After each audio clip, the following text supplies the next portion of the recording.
Hello guys, പുതിയ വ്ളോഗിലേക്ക് എല്ലാവർക്കും സ്വാഗതം. ഇന്നത്തെ വ്ളോഗ് എന്ന് പറയുന്നത് മുടിയൻ പക്കാവടയാണ്.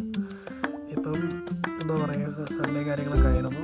അപ്പം ചെറുതായിട്ട് മഴയൊക്കെ ഉണ്ടായിരുന്നു. വീട്ടിൽ കഴിച്ച് മുടിയൻ പക്കാവട ഉണ്ടാക്കുന്നു. അങ്ങനെ സവാളയൊക്കെ വാങ്ങിച്ചിട്ട് വന്നു, മൈദയെല്ലാം വാങ്ങിച്ചിട്ട് വന്നു, നേരെ അരിവാക്കി തുടങ്ങി. ഓരോന്നായിട്ട് കട്ട് ചെയ്ത് തുടങ്ങി. എൻ്റെ കണ്ണ് ചെറുതായിട്ട് എനിക്ക് തുടങ്ങി. അപ്പം തന്നെ അമ്മ വന്നിട്ട് ഹെൽപ്പ് ചെയ്യാൻ പറഞ്ഞു. പിന്നെ ബാക്കിയെല്ലാം അമ്മയാണ് അരിഞ്ഞത്. കുറച്ച് കാര്യങ്ങൾ മാത്രമേ ഹെൽപ്പ് ചെയ്തിട്ടുള്ളൂ. ബാക്കിയെല്ലാം അമ്മ അരിഞ്ഞു തന്നു.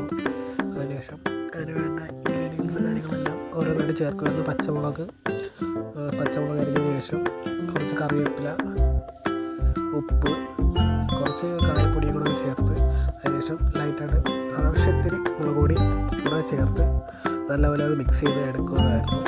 അതൊക്കെ ഞാൻ തന്നെയാണ് ചെയ്തത്. ഓൾമോസ്റ്റ് എല്ലാ കാര്യവും സവാള മാത്രം അമ്മ അരിഞ്ഞതിന് ശേഷം ബാക്കി മിക്സിങ് കാര്യങ്ങളെല്ലാം ഞാനായിരുന്നു. ഇതെല്ലാം എടുത്തിട്ട് അതിലോട്ട് പയ്യായിട്ട് ഓരോ കോട്ടിങ് വരെ മിക്സ് ചെയ്യുമായിരുന്നു. അതിനുശേഷം മിക്സിങ് എല്ലാം കഴിഞ്ഞതിന് ശേഷം എണ്ണ ചൂടായതിനു ശേഷം ഓരോരോ പീസ് ഓരോരോന്നായിട്ട് ഇട്ട് മൂപ്പിച്ചെടുക്കുകയാണ് അടുത്ത ലക്ഷ്യം. അങ്ങനെ ഓരോന്നായിട്ടിട്ട് പയ്യായിട്ട് ഒരു ഗോൾഡൻ കളറിൽ വന്നതിന് ശേഷം നൈസായിട്ട് നമ്മൾ മാറ്റി. അങ്ങനെ അതേ ഒരു പ്രോസസ്സിൽ ഓൾമോസ്റ്റ് എല്ലാം അങ്ങനെ തന്നെയാണ് നമ്മൾ എടുത്തത്. അതിനുശേഷം എന്താ ഓരോന്നായിട്ട് മൂപ്പിച്ചെടുത്ത് അങ്ങനെ അതിൻ്റെ ഒരു പ്രോസസ്സ് അതിൻ്റെ വഴിയായിരുന്നു. ഓൾമോസ്റ്റ് എല്ലാം സെറ്റായതിനു ശേഷം ഞാൻ വന്ന് ടേസ്റ്റ് ചെയ്യാനായിട്ട് എടുത്തു.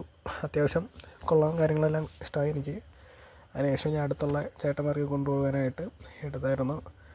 ഓൾമോസ്റ്റ് ഒരു 12 എണ്ണം എടുത്തായിരുന്നു. അങ്ങനെ അവർക്കും കൊണ്ട് കൊടുത്തു. അവർക്കെല്ലാം ഇഷ്ടമായി, നല്ലൊരു അഭിപ്രായമായിരുന്നു പറഞ്ഞത്.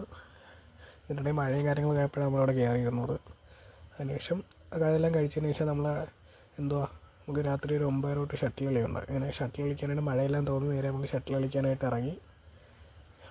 നല്ലൊരു മഴയായിരുന്നു. അങ്ങനെ അവിടെ കയറിയത്. അങ്ങനെ ഷട്ടിൽ കളിക്കാനായിട്ട് നമ്മൾ താഴോട്ട് ഇറങ്ങി. അപ്പോൾ ഇന്നത്തെ വീഡിയോ ഇത്രയേ ഉള്ളൂ. എല്ലാവരും ഇഷ്ടമായാൽ ലൈക്ക്, സബ്സ്ക്രൈബ്, ഷെയർ ചെയ്യാനും മറക്കണ്ട. Okay, by.